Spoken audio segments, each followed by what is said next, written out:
Hello scent addicts, welcome to Fragrance Therapy. I'm your host Alam. Now when you think of dark masculine fragrances, there are a couple of notes that immediately come to mind. I'm talking about leather, tobacco, smoke, incense, deep dark woods and spices. Now with the weather getting colder where I live, I thought it would be fun to put together a top 10 list of my favorite dark masculine cologne fragrances for the colder weather. Now, how dark and masculine something can be is highly subjective. The 10 on the list are based on my take, which might differ from you all, but for me, they needed to be dark in aspects, but also be wearable. So are there darker fragrances out there? Of course there are, but if I can't wear them, I did not put them on the list. With all that out of the way, let's jump in.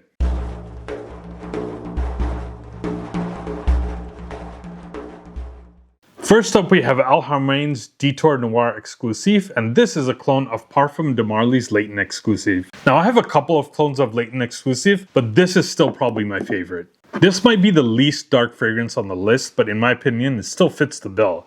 This is sweet, yet woody, spicy, ambery scent. It has this nutty and citrusy opening with notes like almond and mandarin orange. There's also tons of florals in the mid with roses and geranium, but it's combined with this animalic musky note. It leans even darker as it dries down. That's where you get like these deep dark woods with sandalwood, gaiac wood, and oud, and also this like hint of coffee. Longevity is good, 7 to 8 hours on skin, good projection for the first couple of hours, but not a room filler. It smells much more expensive than the price tag would suggest. Latent Exclusive might be my favorite PDM, and this is a really well done clone, and it's super affordable. Next up, we have Afnan Supremacy Incense, and this is like an 85% close take on Homage's Interlude Man, and there's a reason that the original is called the Blue Beast. This one matches the intensity of the original. This gives off like this powerful dark character that's driven by like smoke and spices. The spices in the opening are accompanied by herbs like oregano. Heavy use of ambers and resins in the mid, and that signature dark smoke, oud, and leather are in the base. With this one, we're getting into beast mode performance territory, 8+ hours of longevity with strong projection for the first 2 hours. If this list was ordered by degree of darkness, this would probably be in the top of the list. Despite all of that darkness, it is extremely wearable though. Might not be mass appealing, but it is definitely a statement maker. Next up, we have Maison Alhambra's Dark Oud, and this is a clone of Tom Ford's Oud Wood. You could also go with Kadlaj's Valor Mystique, but I think I still prefer this one, but they're both good options. This was originally actually called Woody Oud, and the bottle looked just like the Tom Ford Oud Wood bottle, but to avoid like legal issues, I think they changed the name of the bottle. As you would expect with a name like Dark Oud, the star of the show is this like deep dark agarwood oud, but it also has this Brazilian rosewood and this creamy sandalwood, tons of warm aromatic spices with cardamom and pepper. Vanilla and tonka bean is used to give it some much needed creaminess and sweetness. This is probably the worst performer on the list. Longevity is around 6 to 7-ish hours. Has moderate projection for that first hour before it settles into a skin scent. But the OG Oud Wood doesn't have great performance either, so you're not losing much here. It's deep, dark, elegant, and mysterious. I'm surprised there's not more like really high quality clones of this DNA. Might be my second favorite Tom Ford scent profile after Effing Fabulous. And also, this is a super cheapie. You can pick it up for under 20 bucks. Next on the list, we have Rayhan Corium. And this is a spot-on clone of Giorgio Armani's Stronger With You leather. The original was discontinued. It's really hard to get, and this is a great alternative. This takes that sweet, nutty gourmand element that the original's DNA is known for, and it blends it with this smooth, modern, yet dark leather accord. It opens with that signature chestnut with a blend of bright spices, a bit of elemi. The mid adds this aromatic touch with sage and lavender, and it helps contrast that opening sweetness. The base is where it takes that left turn into dark territory.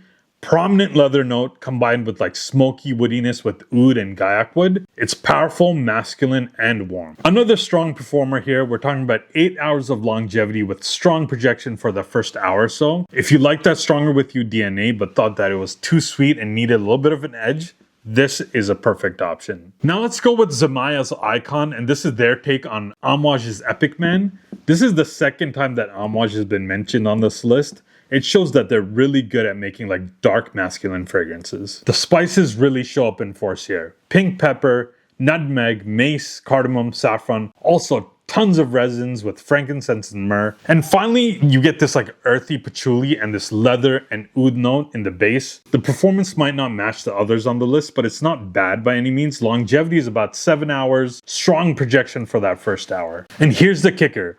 The original at discounters is around 200 bucks. You can pick this one up for 20 bucks. Is there a quality difference? Sure. Does the price difference more than make up for it? 100%. Next up, we have Armaf Niche Oud. And I don't know if this is actually a clone of anything. If it is and you know, just let me know in the comments. And despite the name, there's no actual oud in this. It definitely has woodiness, but that woodiness actually comes from like a heavy dose of cedar. This one's all about the herbs and spices. You get this mixed spice blend, caraway seeds, black pepper, and sage. There's a touch of freshness with bergamot, but it's definitely not overpowering. There's also this iris note in here, but it's not like a super lipsticky or makeup type. It's more of this like almost earthy woody iris. The base is warm, deep, and creamy with ambers and vanilla. There's also a leather note in here in the dry down, but it's not like the star of the show. It's more of an enhancer in the dry down. Another good performer. It's kind of a theme with these deep dark fragrances. Longevity is about 8 hours. Moderate projection. It is a bold, warm, and sophisticated fragrance. It's not meant to be super loud, and that actually makes it good for formal events. You have to like woods and spices for this one. If you are anti-oud, no problem. There's no actual oud in here, but you still do get a heavy dose of cedar. Next up, we have French Avenue's Moonstone Noir. And this is a clone of something called Dark Tales Old Library. I have no idea how the original smells, but if you look at both bottles side by side, they aren't hiding what they're inspired by. But Old Library is a spot-on name for this DNA. Think like old leather-bound books on dusty wooden bookshelves. It might not sound like it smells good, but it actually smells amazing. You get a bunch of leather, amber, woods like oud and smoke, with this creamy vanilla that gives it much needed sweetness. The trend continues with this one. This is a monster performer. I'm talking about 8+ hours longevity, strong projection for that first hour. Want something different, something no one else is rocking? This is it. Next up, we have Lattafa's Khamra Dukhan, and with every iteration of Khamra, they got a little darker and a little bit more masculine. The original is definitely unisex. Then Kahwa adds this like roasted coffee note that makes it lean a little bit more masculine. And with this one, they went full on dark masculine. Think original Khamra made less sweet, dosed up with this ashy smoke and tobacco. Even the spices in here feel like almost roasted or smoky in nature. This one is quite a departure from the original Khamra. It smells nothing like Angel Share or any of its flankers. This is also the strongest Khamra when it comes to performance.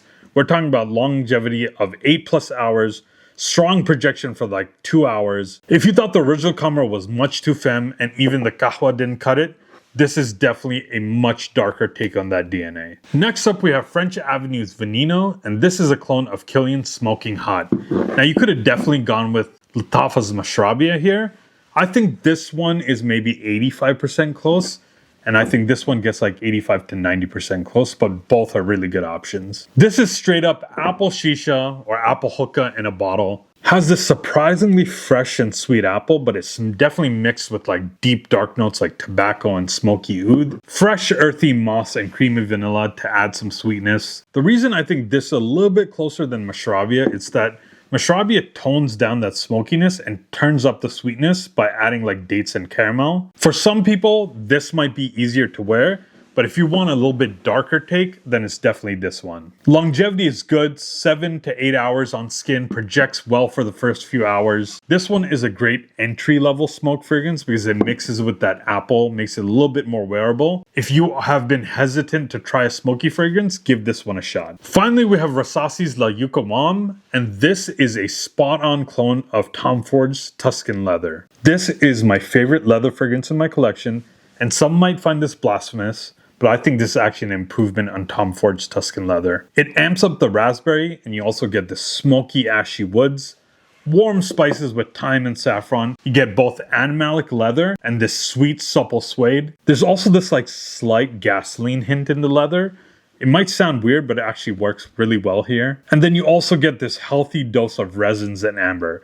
This also gets into beast mode territory for me. 8 to 9 hours, strong projection for the first couple hours. Of course, to like this, you must like leather. but it does feel super upscale. Awesome for dressing up for formal events. I have quite a few fragrances on this list that kind of focus on leather or have leather as an accord.